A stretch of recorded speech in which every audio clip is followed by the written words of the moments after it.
I'm Aniston Nix, and I chose to do my research paper over the women's suffrage movement.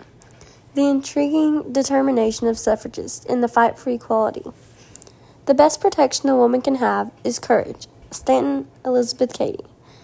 This quote from one of the key figures of the entire women's suffrage movement is a statement that summarizes the hundreds of years spent fighting for women's suffrage. Women's suffrage is a movement that women, and some men, dedicated their life's work and goal to, which ended in the ratification of the 19th Amendment in 1920, allowing women the right to vote. This did not result until after years of fighting deliberately, from the beginning against criticism, inner conflict among suffragists, self-sacrifices, and the support of men. I find this movement to be immensely intriguing due to the determination to battle for what they believed was right. The year the 19th Amendment was ratified in 1920, 72 years had passed since the event where it all started, Seneca Falls Convention in 1848. On the way to this accomplishment, the suffragists faced aggressive criticism from other Americans. America was headed toward an abyss that would make a final wreck of our public virtue. In short, Bushnell asserted, there is nothing to be gained for women's suffrage. Macmillan Sally. These are the words of Horace Bushnell, the Congregational minister of Connecticut, from his book, Women's Suffrage, The Reform Against Nature. In this, Bushnell admitted his illiberal ideas on the topic of women's suffrage, belittling women's yearning for privilege. Someone of such a well-known character spoke out of his normal disposition, degrading what the suffragists were fighting so hard for. The movement was also attacked sharply by a Congregational clergyman named John Todd of Western Massachusetts. In his thinking, women was created to be queen of the home, its centre, its light and glory. She should celebrate her right to be exempted from a cruel, harsh world. Macmillan Sally. Not only were his words demeaning to the work of the suffragists, but also sexist to the female being, assuming their role in the world based on their gender. Anthony spoke in 54 counties. She was met by angry mobs that said that women should be in the home and not making speeches on the street. Isaac Harriot. One of the main leaders of the movement who worked the hardest was shamed for speaking on what she believed was right. Not only did the ratification of the 19th Amendment allowing women the right to vote contradict the ideas of these men and many other Americans. Furthermore, modern-day women are commonly of roles in what were considered predominantly male jobs, such as lawyers, teachers, doctors, etc. The suffragists, as hard as they fought for their privilege, faced conflict among each other as they worked towards the goal. Lucy also hoped, as a younger woman, could serve as president. Anthony opposed this idea, claiming it was not because she wanted to be president, though Lucy rightly suspected she did, but because they should honor Stanton by selecting her to serve in that position. Macmillan Sally. There were often disagreements between the activists, and it is to be said that it prolonged the movement because they couldn't come to a solution to their issues. Within reform circles, former allies Elizabeth Cady Stanton and Wendell Phillips, Susan B. Anthony and Frederick Douglass divided bitterly over whether to base Reconstruction on black suffrage or on universal suffrage. Du Bois Ellen Carroll. The suffragists spent so much time together and had the same goal, and still didn't trust each other enough to encourage each other with their activism. She felt that AWSA would be at a distinct disadvantage if Anthony became president, without any apology or confession.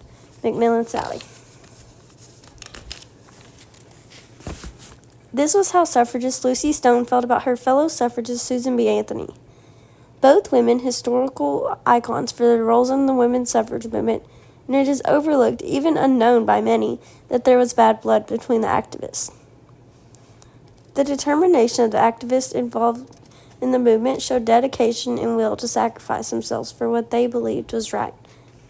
In January of 1874, George Andrews, tax collector of Glastonbury, Connecticut, seized 7 of the 8 cows belonging to lifetime residents Julia and Abby Smith for failing to pay their taxes. Macmillan Sally. The Smith twins, knowing there would be punishment, stopped paying their taxes in order to prove their point of no taxation without representation. Their suffragism resulted in the loss of property and livestock, but they helped the women's societal legal status gain attention. Militant tactics broke through the press boycott by violating standards of respectable femininity, making the cause newsworthy, and embracing the subsequent ridicule and attention. Du Bois, Ellen Carroll.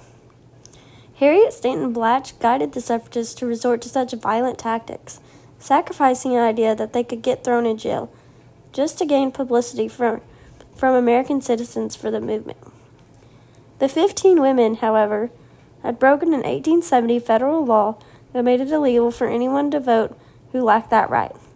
Authorities arrested Susan and brought her to trial. McMillan Sally.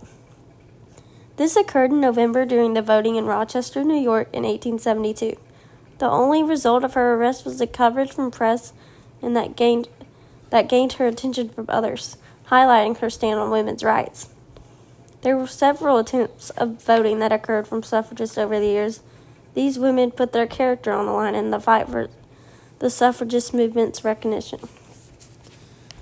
Just as the women sacrificed themselves for the movement in many ways, they also had many men on their side encouraging the movement toward success.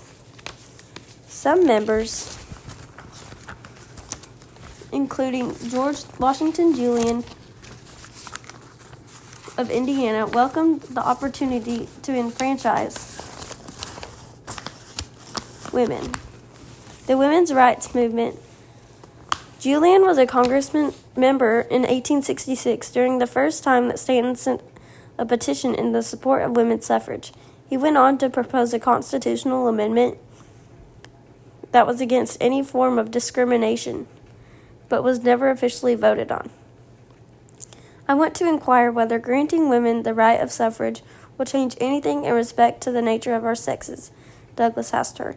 It will change the nature of one thing very much, and that is the dependent condition of women, she answered. Du Bois, Ellen Carroll. This was a conversation between Frederick Douglass and Susan B. Anthony, both of whom supported women's freedom. Although Douglass was primarily in the support of the suffrage of African Americans, he also encouraged women's ability to be able to vote and support themselves as individuals without relying on a man. Not only did Frederick Douglass Sr. support women's suffrage, but also his son, Frederick Douglass Jr., who followed in his footsteps. Signed by Frederick Douglass Jr., this 1878 petition for women's suffrage asked the House and Senate to amend the Constitution and allow women to vote. Women's rights movement. This was referring to the petition for women's suffrage, which Douglass Jr. signed, encouraging the passing of an amendment that allowed women to vote. Along with other men who signed this petition, such as Jacob Moore, Edward Brown, etc., Douglass Jr.'s support of the movement led women to having the rights they now enjoy today. I perceive this whole movement as an extremely vital piece of history. I continue to research this piece of history for various studies because I find the activism of hundreds of women to be inspiring.